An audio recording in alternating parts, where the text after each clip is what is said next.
My husband cheated with his secretary, but it was my parents taking his side, so I cut them off and watched them beg back after I got engaged rich. I never imagined the people who raised me would become strangers overnight, or that love could turn into abandonment so quickly when I needed them most. My name is Isabella Carter. I'm 30 years old, and I used to believe that family meant unconditional support through life's darkest moments.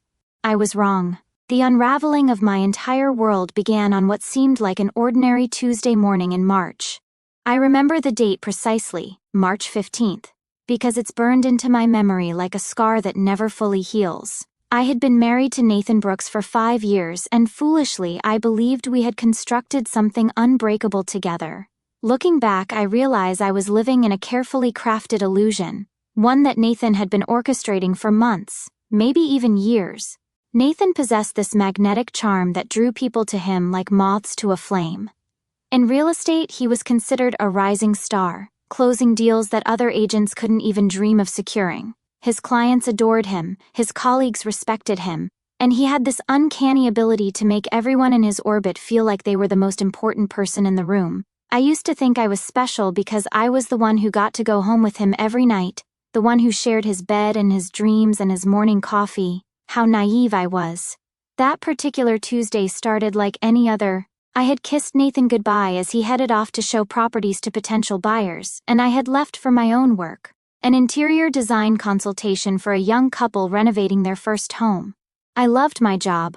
Loved helping people transform empty spaces into sanctuaries that reflected their personalities and dreams. I was good at it too, building a reputation that allowed me to choose my clients and charge premium rates. The consultation had gone exceptionally well. The couple was enthusiastic about my vision for their living space, and we had spent hours discussing color palettes, furniture placement, and lighting options. I was driving home with my head full of ideas and sketches, already planning the transformation in my mind. But as I pulled into our driveway, I realized I had forgotten the detailed blueprints I needed for the technical specifications. Without them, I couldn't properly calculate materials or create the ordering timeline my clients were expecting. I parked and hurried toward the house, keys already in hand, my mind focused on grabbing the blueprints and getting back to my office. Nathan's car wasn't in the driveway, which wasn't unusual. He often parked in different locations depending on his schedule. I assumed he was still out showing properties or meeting with clients. I had no reason to expect anything out of the ordinary. The moment I stepped through our front door, I heard sounds that made my blood run cold. Muffled voices, laughter, and something else, something intimate and wrong. My heart began racing as I stood frozen in our entryway, trying to process what I was hearing. Part of me wanted to turn around and leave, to pretend I hadn't heard anything, to maintain the illusion of my perfect marriage for just a little longer. But I couldn't. Some instinct, some deep-seated need to know the truth propelled me forward. I climbed our stairs slowly, each step feeling like it weighed 1,000 pounds. The sounds grew clearer, more distinct, more undeniably intimate. By the time I reached our bedroom door, which stood slightly ajar, I already knew what I would find. Nothing could have prepared me for the visual confirmation of my worst fears. There was Nathan, my husband of 5 years, the man who had promised to love and cherish me, entwined with a woman I recognized immediately. Sarah Miller, his 26-year-old secretary, the same woman who had sent me cheerful holiday cards and complimented my outfits at company parties. They were in our bed, the bed where Nathan and I had made love, where we had talked about our future children, where I had recovered from the flu just 2 weeks earlier while he brought me soup and promised to take care of me always. The betrayal didn't just hit me like a physical blow, it shattered me completely, sending shockwaves through every fiber of my being. I stood there for what felt like hours but was probably only seconds, watching my entire life crumble before my eyes.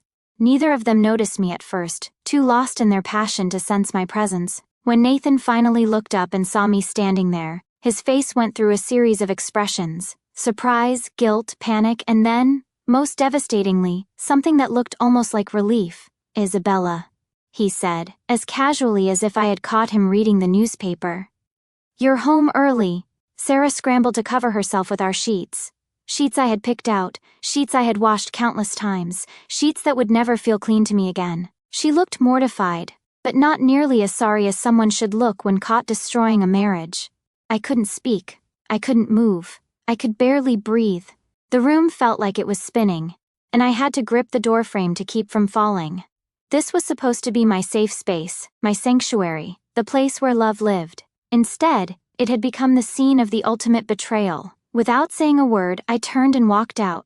I got in my car and drove aimlessly for hours, my mind completely blank, operating on pure autopilot. When I finally returned home that evening, Nathan was waiting for me with what I would later recognize as a carefully prepared speech about how sorry he was, how it didn't mean anything, how we could work through this together. But his words sounded hollow, rehearsed, like he had been practicing damage control rather than feeling genuine remorse. That night, after Nathan had exhausted his arsenal of excuses and empty promises, I called my parents. Through tears and broken sentences, I told them what had happened. I needed their support, their outrage on my behalf, their unconditional love during the darkest moment of my adult life. What I received instead would prove to be even more devastating than discovering Nathan's affair. The phone rang 3 times before my mother, Margaret, answered, her voice warm and familiar. "Isabella, sweetheart, how are you?" "Mom," I sobbed into the phone, "something terrible has happened. Nathan cheated on me. I caught him with another woman in our bed." The silence that followed felt eternal. When my mother finally responded, her tone had shifted dramatically from warmth to something cold and analytical. "Well, honey, what did you do to drive him away?" I was certain I had misheard her. My mother, the woman who had raised me to believe in my own worth, who had taught me never to accept disrespect from anyone, couldn't possibly be suggesting that my husband's infidelity was somehow my fault. "What did I do?" I repeated, my voice rising in disbelief. "Mom, he cheated on me. He brought another woman into our home, into our bed. He violated our marriage vows, our trust, everything we built together." "Marriage is work, Isabella," my father Richard's voice interrupted from the background, and I realized my mother had put me on speaker. "You can't just expect a man to stay faithful if you're not meeting his needs. Nathan's a good provider, a good man. He's always been respectful to your mother and me, always polite, always thoughtful. Maybe you should think about what you could have done differently instead of immediately casting blame." The words hit me like a series of physical blows. These were the same parents who had raised me to believe in my inherent worth as a human being, who had taught me to demand respect in all my relationships, who had celebrated my accomplishments and supported my dreams. Yet here they were, not only defending the man who had shattered my heart but actively blaming me for his betrayal. "I can't believe what I'm hearing," I whispered, my voice barely audible. "Are you seriously suggesting that Nathan's affair is my fault?" "We're suggesting that marriage requires 2 people," my mother replied, her tone becoming increasingly stern. "When something goes wrong, both parties usually bear some responsibility. Nathan works incredibly hard to provide for you. He's given you a beautiful home, financial security, a comfortable lifestyle. Maybe he felt unappreciated. Maybe he felt like his efforts weren't being recognized." The ground beneath my feet felt like it was shifting. Like everything I had believed about my family, about love, about right and wrong, was being systematically dismantled. These were the people who were supposed to be my foundation, my unwavering support system, the ones who would love me unconditionally no matter what happened. Instead, they were treating me like a defendant in a court case, requiring me to justify my pain and prove my innocence. "I want a divorce," I said firmly, trying to inject some strength into my voice. "I can't stay married to someone who betrayed me like this. I won't live with someone who thinks so little of me that he would bring his mistress into our home." The silence that followed was deafening, charged with disapproval and disappointment. When my mother finally spoke, her voice carried a coldness I had never heard before, a tone that made me feel like I was speaking to a stranger, rather than the woman who had given birth to me. "Don't be so dramatic, Isabella," she said dismissively. "Every marriage goes through rough patches. That's what commitment means. You work through the difficult times. You don't run away at the first sign of trouble. Divorce is such a permanent solution to what might be a temporary problem." "The first sign of trouble?" I couldn't keep the hysteria out of my voice. "This isn't a rough patch, Mom. He's been having an affair for 6 months. 6 months of lying to my face, of making me feel crazy when I sensed something was wrong, of risking my health and my emotional well-being for his selfish desires. And how do you know it wasn't because you weren't being a proper wife?" my father demanded, his voice taking on an edge that I had rarely heard directed at me. Nathan works 12-hour days to provide for you. He comes home tired, stressed, dealing with difficult clients and demanding deadlines. What kind of support were you giving him? What kind of comfort were you providing? Were you making your home a sanctuary for him, or were you too busy with your own career to notice what your husband needed? Each word felt like a knife twisting in my chest. Not only were they refusing to comfort me in my time of need, but they were actively attacking me, questioning my character, my efforts, my worth as a wife. They were taking the most painful experience of my life and making it worse, adding layers of guilt and self-doubt to an already devastating situation. That conversation marked the beginning of what I would later recognize as a systematic campaign to isolate me and force me back into a marriage that had become toxic and unsustainable. Over the following weeks, as I initiated divorce proceedings and moved into a small apartment across town, my parents' support for Nathan only grew stronger and more obvious. They invited him for Sunday dinners, the same weekly tradition I had participated in since childhood, dinners I was suddenly no longer welcome to attend. When I called to ask about this exclusion, my mother explained it simply. Nathan needs our support right now. He's going through a difficult time because of the choices you've made. We can't abandon him just because you've decided to abandon your marriage. The irony was staggering. Nathan, the cheating husband, was going through a difficult time and deserved their support.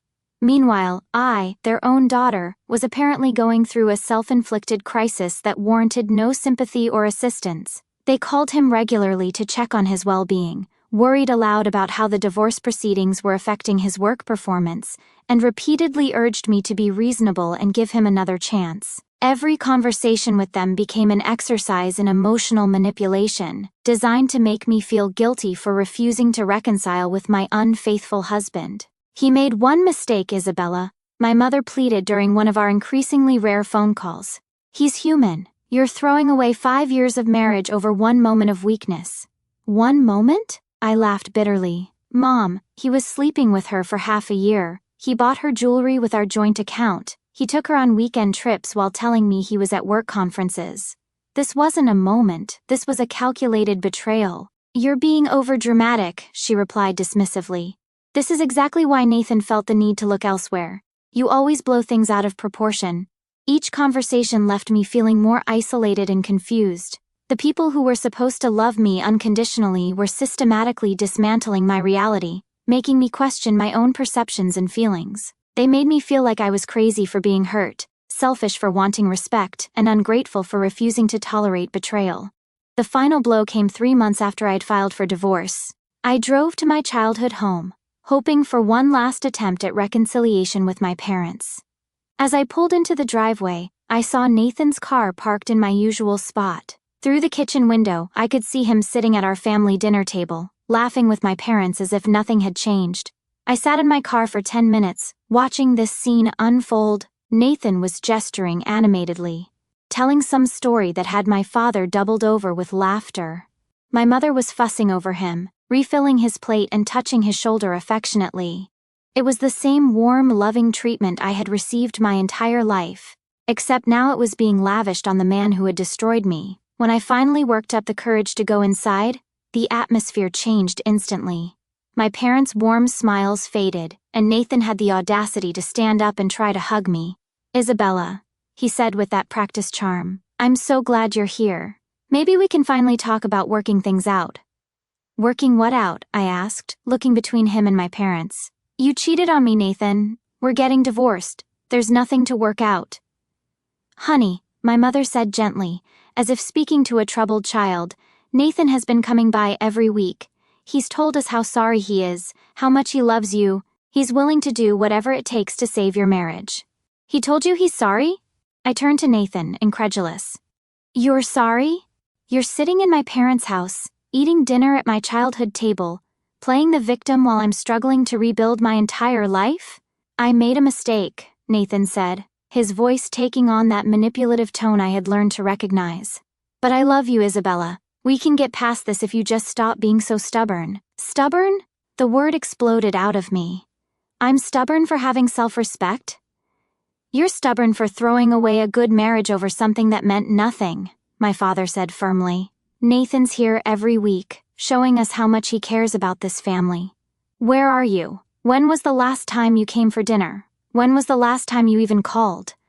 I stared at him in disbelief. I stopped coming because you made it clear I wasn't welcome unless I was willing to pretend that my husband's affair didn't matter.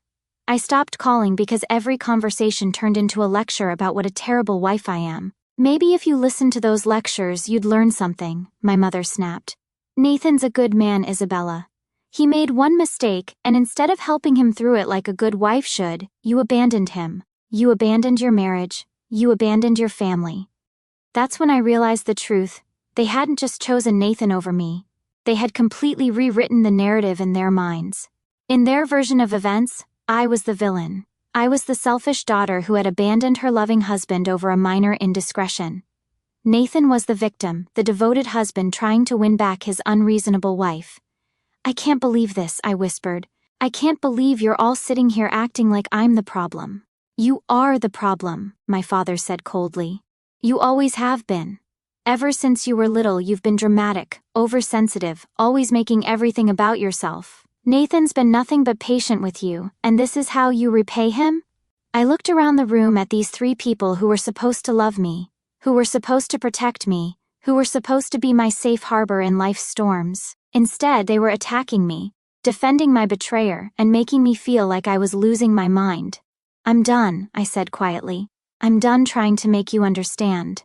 I'm done begging for your support. I'm done pretending that any of this is normal or okay. I turned to leave, but my mother's voice stopped me at the door.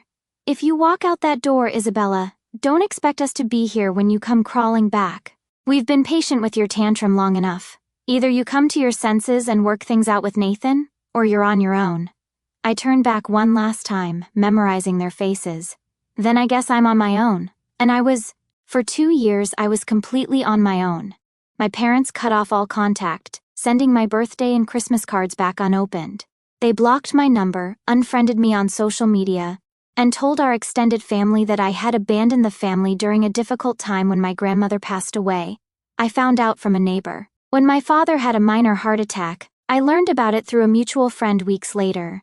Those 2 years were the darkest of my life, but they were also transformative. Without the constant criticism and emotional manipulation from my family, I began to remember who I was.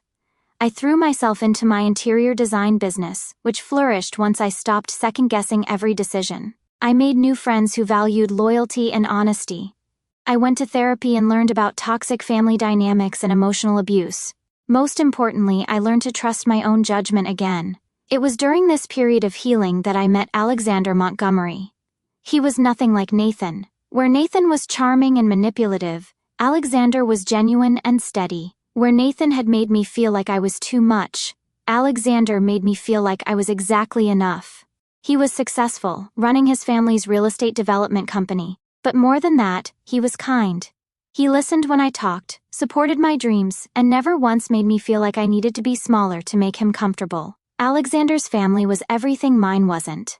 His parents, Catherine and William Montgomery, welcomed me with open arms from our very first meeting. They asked about my work, my interests, my thoughts on current events. They never once suggested that I should change anything about myself to be more suitable for their son. When I told them about my estrangement from my family, they didn't pressure me to reconcile or suggest that I must have done something wrong. They simply said they were sorry I had experienced that pain, and that they considered me part of their family now. After 18 months of dating, Alexander proposed during a weekend trip to Napa Valley. It wasn't a grand gesture, just the two of us watching the sunset over the vineyards, talking about our future together. When he pulled out the ring, a stunning vintage emerald surrounded by diamonds that had belonged to his grandmother, I said yes without hesitation. The engagement announcement in the local society pages changed everything. I was working late in my office the following Tuesday when my secretary buzzed me. "Miss Carter, there are 2 people here to see you. They say they're your parents." My blood ran cold. I hadn't seen or spoken to Richard and Margaret Carter in over 2 years. I hadn't sent them an invitation to the engagement party. I hadn't told them about Alexander. As far as I knew, they still considered me persona non grata. "Send them in," I said, my heart pounding. When they walked through my office door, I was struck by how much they had aged. My father's hair had gone completely gray, and my mother looked smaller somehow, more fragile. But what shocked me most was the complete change in their demeanor. Gone was the cold disapproval I remembered. Instead, they looked nervous, almost humble. "Isabella," my mother said, tears already forming in her eyes. "Oh, sweetheart, you look wonderful. Hello, Mom, Dad." I gestured to the chairs across from my desk, maintaining my professional composure. "This is unexpected." "We know we have no right to be here," my father began, his voice shaking slightly. "We know we hurt you terribly, and we're here to apologize." I studied their faces, looking for the catch, the condition, the manipulation I had learned to expect. "Apologize for what exactly?" "For everything," my mother said, dabbing at her eyes with a tissue. "For not supporting you when Nathan cheated, for choosing him over you, for cutting you out of our lives when you needed us most. We were wrong, Isabella, we were so terribly wrong." "What changed your minds?" I asked directly. They exchanged a glance, and I saw my father's face flush slightly. We heard about your engagement to Alexander Montgomery. When we saw the announcement, we realized." "You realized what?" "We realized what we had lost," my mother finished quickly. "We realized that we had thrown away our relationship with our daughter, and that you had built a beautiful life without us." I leaned back in my chair, processing their words. "So you're here because you saw that I'm marrying into a prominent family?"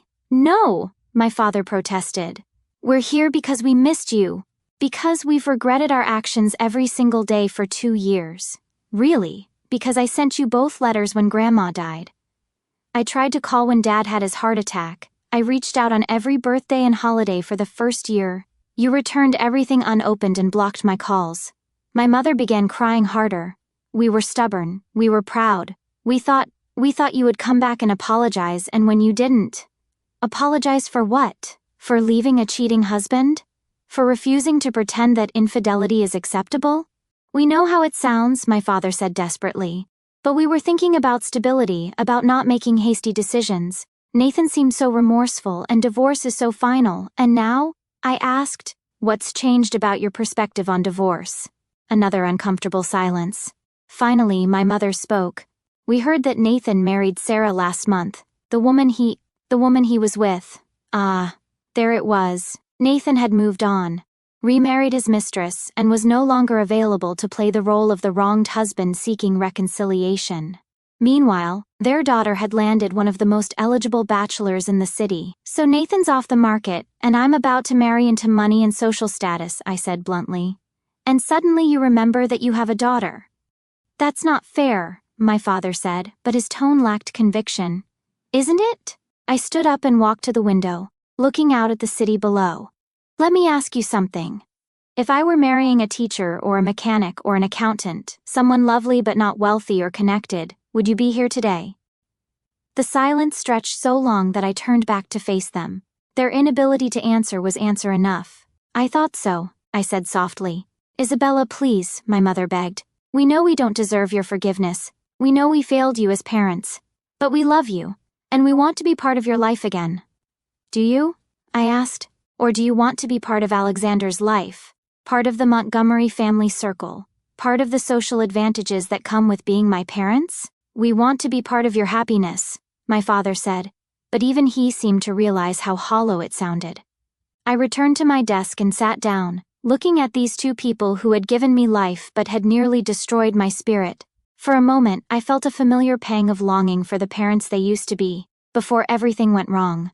But I had learned too much about myself and about healthy relationships to fall back into old patterns. "Here's what's going to happen," I said calmly. "You're not invited to my wedding. You're not going to be introduced to Alexander's family as my loving, supportive parents. You're not going to benefit from my relationship or use it to improve your own social standing." Their faces fell, but I continued. "However, if you genuinely want to rebuild our relationship, not because of who I'm marrying but because you actually love me and want me in your life, then we can start over, slowly, with therapy, with honest conversations about what went wrong and how to prevent it from happening again." "Yes," my mother said quickly. "Yes, we want that. We'll do anything." "Anything except examine your own motivations, apparently," I said. "Because if you were truly sorry, if you truly understood what you had done wrong, you wouldn't have waited until I got engaged to a wealthy man to apologize. We didn't..." My father started, then stopped. I need you both to think very carefully about whether you're here because you miss me, or because you see an opportunity, I said. I need you to figure out whether you're capable of loving me for who I am, not for what I can provide or who I'm connected to. I stood up again, signaling that the meeting was over. If and when you can honestly say that you want a relationship with me regardless of my marital status, my wealth, or my social connections, then we can talk. Until then, please don't contact me again. They left looking deflated and confused, probably expecting a tearful reunion instead of a businesslike negotiation. But I had learned too much about my own worth to settle for conditional love disguised as parental affection. 3 months later, as I was putting the finishing touches on my wedding plans, I received a letter from my parents. Not an email, not a text, but an actual handwritten letter delivered to my office. Dear Isabella, it began, we have spent the past 3 months in counseling, both together and individually, trying to understand how we failed you so completely. We realize now that our treatment of you during your divorce was emotionally abusive. We realize that we prioritized appearances and our own comfort over your well-being. We realize that we taught you that love was conditional, that you had to earn it by being good enough for us. The letter went on for 3 pages, detailing their recognition of specific harmful behaviors, their understanding of how those behaviors had affected me, and their commitment to changing. They acknowledged that they had no right to expect forgiveness, that they understood why I had cut them out of my life, and that they respected my decision to exclude them from my wedding. We are writing not to ask for anything, the letter concluded, but to tell you that we are proud of the woman you have become, proud of your strength in leaving an unhealthy marriage, proud of your success in building a career, and proud of your wisdom in choosing a partner who values and respects you. We love you, not because of who you're marrying or what you've achieved, but because you are our daughter and you deserve to be loved unconditionally. We failed to give you that love when you needed it most, and we will regret that for the rest of our lives. I read the letter 3 times, tears streaming down my face. Not tears of immediate forgiveness, but tears of recognition that perhaps, finally, my parents were beginning to understand the depth of their betrayal and the work it would take to repair it. Alexander found me in my office that evening, still holding the letter. I had told him everything about my family situation early in our relationship, and he had never once suggested that I should just forgive them or give them another chance. He had simply supported whatever decision I made and offered to listen whenever I needed to talk. They wrote to you, he said, not asking. They did. I handed him the letter and watched him read it carefully. What do you think? He asked when he finished. I think it's a start, I said honestly. I think they might actually understand what they did wrong for the first time, but understanding and changing are 2 different things. What do you want to do? I leaned against him, grateful for his steady presence. I want to finish planning our wedding. I want to marry you surrounded by people who love us both unconditionally. And after we get back from our honeymoon, maybe I'll consider having coffee with them. Maybe. And if they revert to their old patterns, then I'll know that I gave them every possible chance, and I'll move forward with my life without them, I said firmly. I've learned that I don't need their approval or their love to be happy. It would be nice to have it, but only if it's genuine. Alexander kissed the top of my head. You're incredible, you know that? I'm learning, I said with a smile. Our wedding was everything I had dreamed of and more. Alexander's parents treated me like a beloved daughter, his siblings welcomed me as a sister, and our friends celebrated our love with genuine joy. As I walked down the aisle, I felt surrounded by people who truly cared about my happiness. People who had chosen to be in my life because they valued who I was, not what I could provide. My parents weren't there, but for the first time in years, their absence didn't feel like a wound. It felt like a choice, my choice to prioritize my own well-being and surround myself with healthy relationships. 6 months after the wedding, I did have that coffee with my parents. It was awkward and careful, full of tentative apologies and small talk, but there was something different about them, something humbler and more genuine. They asked about my work, my new home, my happiness. They didn't ask about Alexander's business or the Montgomery family connections. They didn't hint about invitations to social events or suggest ways they could benefit from my marriage. We're taking it slowly, meeting once a month, sometimes less. I may never fully trust them again, and I certainly will never depend on them emotionally the way I once did. But I'm open to the possibility that people can change, that relationships can be rebuilt on healthier foundations. Most importantly, I've learned that I don't owe anyone forgiveness simply because they're family. I don't owe anyone a relationship that diminishes my self-worth or compromises my values. Love isn't about sacrifice and suffering. Real love is about mutual respect, genuine care, and unconditional support. I used to think that cutting my parents out of my life made me a bad daughter. Now I know it made me a strong woman who refuses to accept less than she deserves. And that strength led me to a partner who loves me completely, a family that chose me willingly, and a life built on my own terms. Sometimes the most loving thing you can do is walk away from people who don't know how to love you properly. Sometimes the greatest gift you can give yourself is the courage to start over with people who understand your worth. And sometimes, if you're very lucky, the people who hurt you most will do the work to become worthy of a second chance. But even if they don't, you'll be okay. Because you'll have learned the most important lesson of all: you are enough, exactly as you are, and you deserve to be loved without conditions.